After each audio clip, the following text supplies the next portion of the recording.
student, welcome to the maths class. Hope you all are doing well and I am also well. So let's start a new chapter and that is chapter number 15, data representation.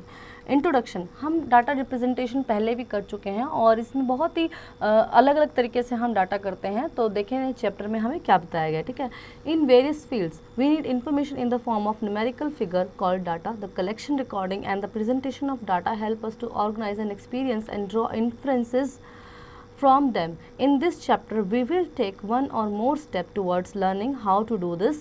You will come across some more kinds of data and graphs. You have seen several kinds of data through newspaper, magazines, television and other sources.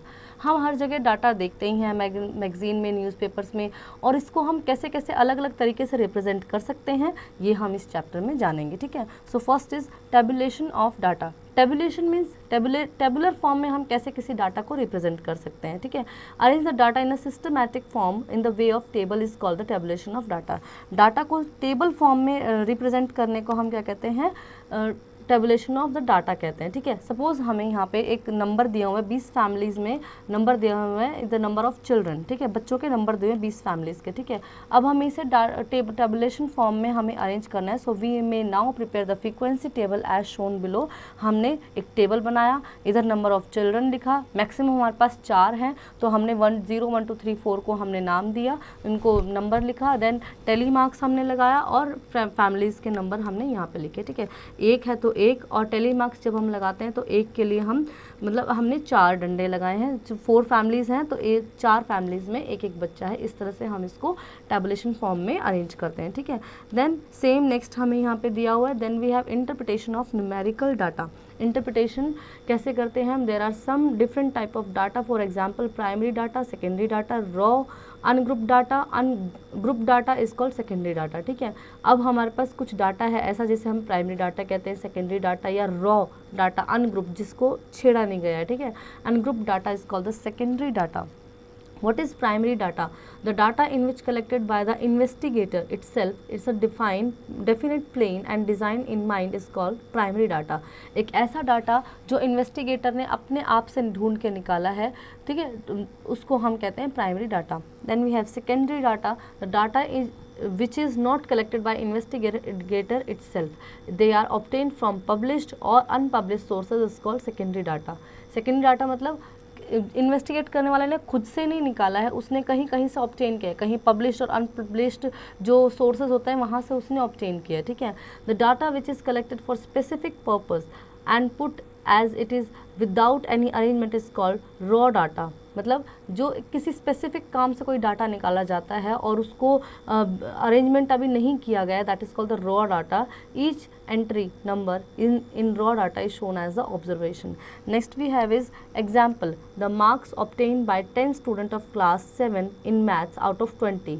हमें maths के students के 10 students के maths के marks दिए हुए हैं. ठीक है, the above data is not expressed in any order so it is raw data. तो अभी ये ऑर्डर में लगाए, मतलब जैसे हमें 10 स्टूडेंट 1 से 10 रोल नंबर तक की जो हमें मार्क्स पता चले वो हमने एज इट इज़ लिख दिया, उनको हमने छेड़ा नहीं है, अभी एज इट इज़ लिख दिए हैं, हमने उनको अरेंज नहीं किया है. तो that is called the raw data.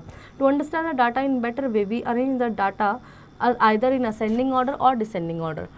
Data को अच्छे से समझने के लिए हम पहले या तो उसको असेंडिंग या डिसेंडिंग ऑर्डर में अरेंज कर लेते हैं, विच इज़ कॉल्ड एन एरी. इसको हम एरी कहते हैं. ठीक है, from the above raw data we can find the highest and the lowest marks, but it is time consuming to search maximum and minimum marks, so it is taken convenient in less time consuming. We arrange the data in ascending and descending order.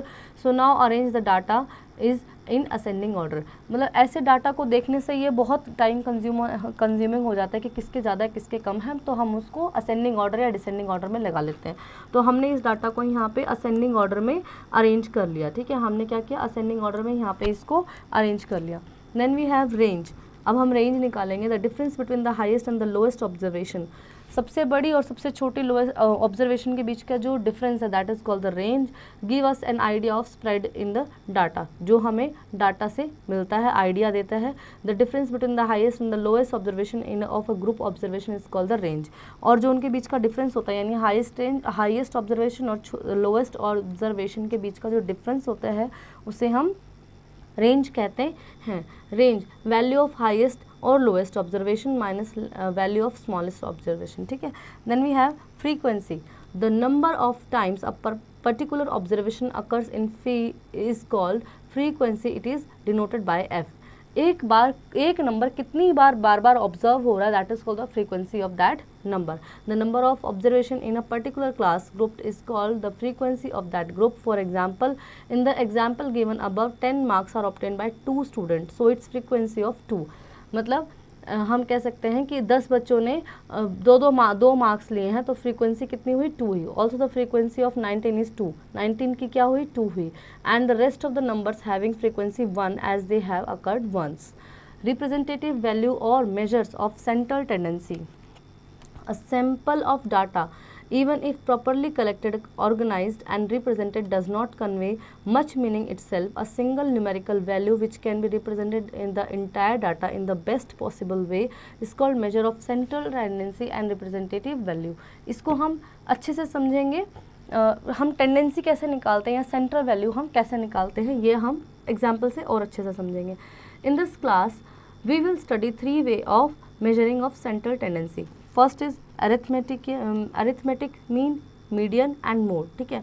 So arithmetic mean हम कैसे निकालते हैं, इसके लिए the mean of some given observation is defined as mean is equal to sum of given observation and number of given all observation, ठीक है। तो हम क्या करते हैं कि मीन निकालने के लिए क्या करते हैं, सम ऑफ गिवन ऑब्जर्वेशन, जितनी ऑब्जर्वेशन हमें दी है उनका सम, और नंबर ऑफ गिवन ऑब्जर्वेशन, और जितनी हमें ऑब्जर्वेशन दी है उन वो हम लिखते हैं, ठीक है। मतलब ऊपर सम लिखते हैं और नीचे नंबर ऑफ ऑब्जर्वेशन लिखते हैं, और इस तरह से हम निकालते हैं उनका मीन। हमें यहाँ पे एक एग्जाम्पल दिया है इसके लिए, find the arithmetic mean of 110 natural numbers. First 10 natural number, ठीक है। तो हमें फर्स्ट 10 नेचुरल नंबर की अरिथमेटिक मीन निकालने, it is the mean of arithmetic mean that is lie between the given observation. तो हमने पहले 10 नेचुरल नंबर लिखे और इनका टोटल सम आया 55, ठीक है। और 55 को हमने 10 से डिवाइड किया, क्योंकि 10 is the number of the that data observation, ठीक है। टोटल 10 हैं तो हमने यहाँ 10 लिखा, और उनका एडिशन है 5, तो यहाँ पे लिखा एडिशन है 55, तो यहाँ लिखा 55, ठीक है। इस तरह से हम इनका मीन निकालते हैं। Then arithmetic mean of tabulated data, arithmetic mean हम कैसे निकालते हैं इसका, let x1 x2 x3 and xn are n, ठीक है। मतलब हमने उसको x1 x2 x3 की फॉर्म में लिया है। Observation of f1 f2 f3 2 till f1 and their frequency respectively, then mean is equal to f1 x1 f2 x2 f3 x3 and till fn and xn upon f1 f2 f3।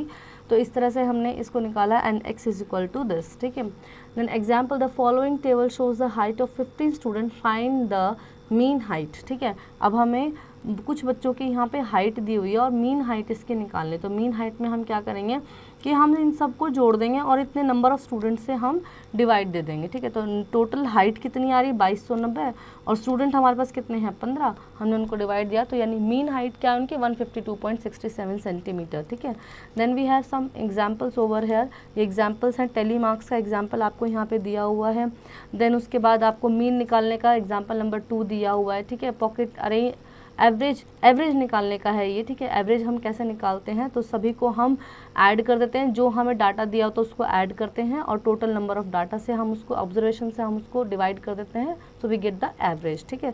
इस तरह से then we have exercise 15.1 here, define the terms हमें यानी data की हमें definition बतानी है। तो हमने पढ़ा था डाटा डाटा क्या होता है कि डाटा हमारे पास एक ऐसी ऑब्जर्वेशन होती है जो कि हमें किसी की स्पेसिफिक इन्फॉर्मेशन देती है ना, हमें कुछ हमारे काम की चीज़ें बताता है। तो ये आपकी बुक के फर्स्ट पेज पर डाटा, रॉ डाटा और फ्रीक्वेंसी ऑफ एन ऑब्जर्वेशन की डेफिनेशन दी हुई है, ये आप वहाँ से लिखेंगे और लर्न भी करेंगे।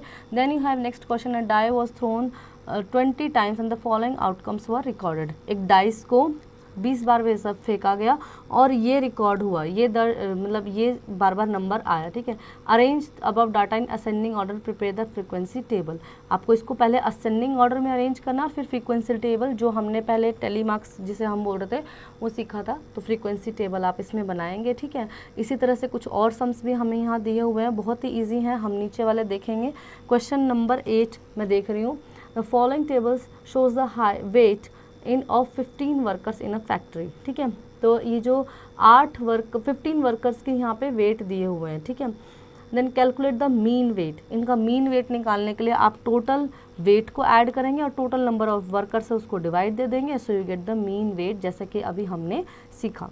Then we have median, median हम कैसे निकालते हैं, after arranging the given data in ascending और descending order of magnitude the value of middle minus most observation is called the median of the data. ठीक है, median निकालने के लिए हम क्या करते हैं कि पहले हमने उनको असेंडिंग या डिसेंडिंग ऑर्डर में अरेंज कर दिया, then value of the middle, middle की वैल्यू माइनस मोस्ट ऑब्जर्वेशन, कितनी ऑब्जर्वेशन है उसको हम माइनस कर देंगे, so we get the median of the data. Method of finding the median of an ungrouped data, arrange the data in ascending increasing और decreasing order of magnitude, let the total number of observation be N. ठीक है, so case 1 हमारे पास है इसके लिए, when an is odd, median n+1 upon 2 की power n terms. ठीक है, अगर जो नंबर है, जो भी हमारे पास ऑब्जर्वेशन का नंबर है वो n है, तो उसमें हम ऑड है तो उसमें हम 1 ऐड करेंगे, 1 ऐड करेंगे। ठीक है, और 2 से हम उसको डिवाइड देंगे। Find the median of the data, first arrange in ascending order we get, हमें ये नंबर्स दिए हुए हैं और इसका मीडियन निकालना है। ठीक है, तो हमें यहाँ पे नंबर दिया है, नंबर्स दिए हुए हैं, सबसे पहले हम इनको असेंडिंग ऑर्डर में अरेंज कर लेंगे। ठीक है, तो टोटल नंबर ऑफ टर्म्स हमारे पास कितने हैं, 11 है, जो कि एक ऑड नंबर है। ठीक है, तो ऑड नंबर में हमने क्या देखा था, n+1 अपॉन 2, और जो वो टर्म होगी, जो वो आएगा वो हमारी टर्म होगी। ठीक है, सो n+1 हमने 11+1 किया और 2 से डिवाइड किया, तो क्या आया, 6 आया, यानी 6 term is the median of the given data, और 6 टर्म हमारे पास क्या है, 34 है। ठीक है, तो 34 is the answer. Then we have when n is even, अगर नंबर ऑफ टर्म्स हमारे पास इवन है तो median is equal to n/2 terms plus n/2 plus 1 term upon 2। ठीक है, तो इस तरह से हम इसमें फॉर्मूला डाल के और लगाएंगे। ठीक है, then we have example, arrange the weight of 10 student are इतना, फाइंड द मीडियन वेट, हमें 10 स्टूडेंट्स का वेट दिया हुआ है और हमें मीडियन वेट निकालना है। ठीक है, आप देखेंगे हम सबसे पहले इसको हम असेंडिंग ऑर्डर में अरेंज करेंगे। अब नंबर ऑफ टर्म्स हमारे पास कितना है, 10 है, तो 10 है तो जो कि इवन नंबर है, तो मीडियन हम क्या लिखेंगे, मीडियन वाला फॉर्मूला लगाएंगे। जब इवन है तो ये वाला फॉर्मूला लगाना है जो अभी हम कर रहे हैं, और ऑड नंबर ऑफ टर्म्स है तो हम ऊपर वाला फॉर्मूला लगाएंगे। ठीक है, सो n/2 term plus n/2 plus 1 term. ठीक है, अपॉन 2 रखेंगे हम इसको, और यहाँ पे 10/2 हो जाएगा 5 और 10/2 प्लस 1 हो जाएगा 6, और इन दोनों को जब हम देखेंगे तो 5th टर्म है हमारे पास 40 और 6th टर्म है हमारे पास 41, और इसको जब हम ऐड करेंगे 81/2 it will be 40.5 kg is the median. ठीक है, देन वी हैव हम some important examples over here. Find median of the data, हमें इस डाटा का मीडियन निकालना है, तो पहले हम इसको अरेंज करेंगे असेंडिंग ऑर्डर में, फिर हमने देखा कि n टर्म्स है 7 प्लस 1/2 करेंगे तो ये आ जाएगा 4th टर्म 35। ठीक है, इसी तरह के कुछ और एग्जाम्पल्स हमें यहाँ पे दिए हुए हैं। एग्जाम्पल नंबर 3 हम देखेंगे, find the median of the first 5 multiple of 6, 5 multiple of 6 हमें निकालना है, तो ये होंगे 6, 12, 18, 24, 5। ठीक है, और मीडियन इनके निकालनी है, तो क्योंकि 5 जो है वो ऑड नंबर है तो इसमें हम सेकेंड वाला फॉर्मूला लगाएंगे, n इज इक्वल टू 5, तो n+1/2।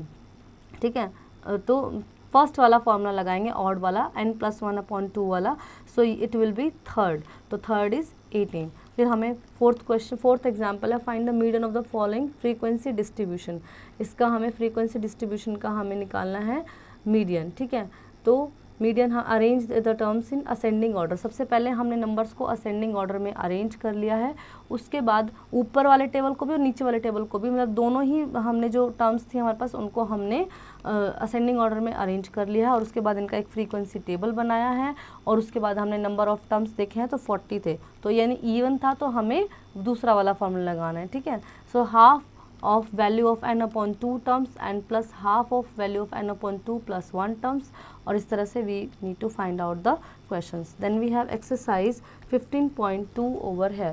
Find the median of, हमें नंबर का मीडियन निकालना है। तो सबसे पहले हम इनको अरेंज करेंगे असेंडिंग ऑर्डर में, और असेंडिंग ऑर्डर में करने के बाद आप देखेंगे कि नंबर ऑफ टर्म्स कितना है। अगर ये ऑड है तो आप ऑड वाला फॉर्मूला लगाएंगे n+1/2, और अगर आप ये इवन है तो आप इवन वाला फॉर्मूला लगाएंगे, that is n/2 term and n+1/2 term. ठीक है, तो उनको फिर आप ऐड कर देंगे और फिर इससे आप उसका फॉर्मूला निकाल पाएंगे।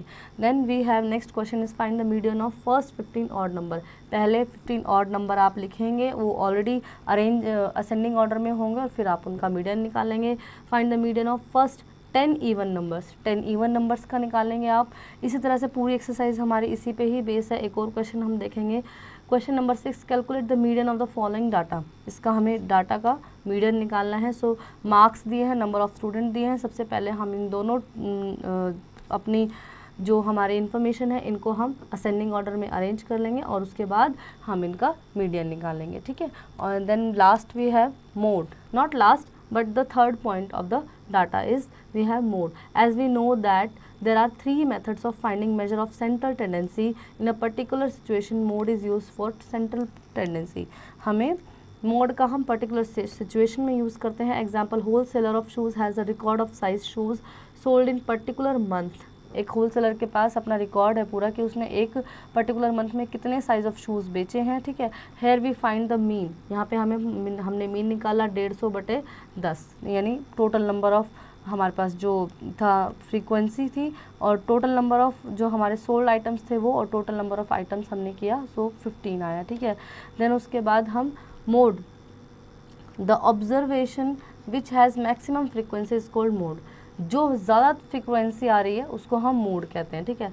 देन हमें find the mode of the number, इनका हमें मोड निकालना है। तो हमने देखा कि 2 नंबर कितनी बार आ रहा है, एक टेबल हमने मतलब बना लिया, ठीक है। 4 कितनी बार रिपीट हो रहा है। Then 2 has the highest frequency. अब आप देखेंगे 2 जो नंबर है वो सबसे ज़्यादा बार आ रहा है, 4 बार आ रहा है। एंड 2 इज़ द मोड, ठीक है। तो 2 क्या है, इसका मोड है। फिर हमारे पास कुछ एग्जाम्पल्स हैं इसके, इनमें भी हमें मोड ही निकालना है। सो हम आगे बढ़ेंगे और अपनी नेक्स्ट एक्सरसाइज को देखेंगे, that is 15.3, find the mode of the data. आपको मोड निकालना है, जो नंबर सबसे ज़्यादा बार रिपीट होगा that is the mode of the data. अभी हमने किया, बहुत ही ईजी है। Then we have third question is daily wages of 45 worker in a factory 4 are given below, ठीक है।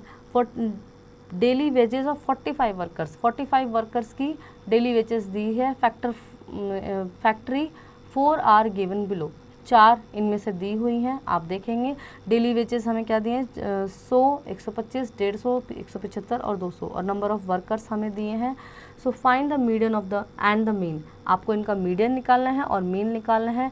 Using empirical formula calculate the mode, ठीक है। और मोड भी आपको इसका निकालना है। तो अभी हमने तीनों चीज़ें निकालनी सीखी हैं, आप निकाल लेंगे। Then we have bar graph. Graph हम देखते हैं कि ग्राफ कैसे बनाते हैं।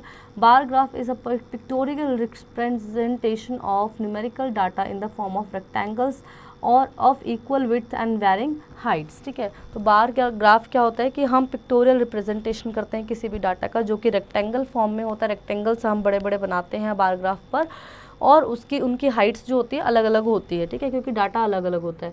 These rectangles are drawn either vertically और horizontally keeping equal space between them and height of a rectangle depends upon the number of its represent, ठीक है। So how do you draw a bar graph, कैसे हम bar graph बनाते हैं ये हम next page पे देखेंगे। तो इसके कुछ स्टेप्स होते हैं। स्टेप होने के लिए हमारे पास एक ग्राफ पेपर होना चाहिए। ग्राफ पेपर पे हम 2 एक्सिस लेते हैं, that is X and Y, ठीक है, और उनमें हम सेम डिस्टेंस रखते हैं। एक तरफ हम अपनी एक डाटा बताते हैं, दूसरी तरफ हम अपना दूसरे डाटे की फ्रीक्वेंसी रखते हैं, और फिर दोनों को मिसमैच करते हुए हम बड़े बड़े रेक्टेंगल्स टाइप में इसको बार ग्राफ को शो करते हैं, ठीक है। Then we have reading of bar graphs. कैसे करते हैं, जब हमें कोई बार ग्राफ बनाया दिया हो तो हम उसकी रीडिंग करते हैं और कुछ क्वेश्चंस को आंसर करते हैं। देन वी हैव नेक्स्ट कुछ इंपॉर्टेंट एग्जांपल्स हैं हमारे पास। Raju recorded the temperature of 2 PM for a week as follow. 2 बजे का उसने अलग एक वीक तक का पूरा टेम्परेचर फॉलो किया है और उसका ये टेबल यहाँ पे दिया हुआ है, ठीक है। सो हमें we construct the bar graph using the following step. हमने इसका बार ग्राफ बनाया, ठीक है। फिर उसके बाद हम क्वेश्चन के आंसर्स करेंगे। Take a bar graph and draw perpendicular lines OX and Y। OX और OY पे हमने बनाया। Along with OX marks names of the day. हमने एक तरफ नेम ऑफ द डे रखे और दूसरी तरफ हमने टेम्परेचर रखा, और फिर हमने OX को चूज़ करके सुटेबल उसमें बार्स बनाए। OY an appropriate scale and mark the temperature of the Celsius. उसमें हमने सेल्सियस को टेम्परेचर को मार्क्स किया, ठीक है। और इस तरह से फिर हमने इसको बार ग्राफ को अपना बनाया। Then we have example number 2 here is the number of cycles produced in a factory during the consecutive week in a given below. आपको एक उसमें फैक्ट्री में प्रोड्यूस होने वाले साइकिल्स का पूरा डाटा यहाँ पे दिया और इसका भी हमें क्या करना है, बार ग्राफ बनाना है। तो हमने बार ग्राफ देखो किस तरह से बनाया है, सारे स्टेप्स को फॉलो करते हुए। Then we have exercise 15.4, the marks of a student in different subjects are given below. हमें मार्क्स दिए हैं स्टूडेंट्स के अलग अलग सब्जेक्ट्स में, तो हम ड्रॉ अ बार ग्राफ, इसका आप एक बार ग्राफ बनाएंगे। तो बार ग्राफ के लिए हमें पता है कि हमें पहले 2 एक्सिस बनाने होते हैं, ये ओ, ये एक्स हो गया, ये वाई हो गया।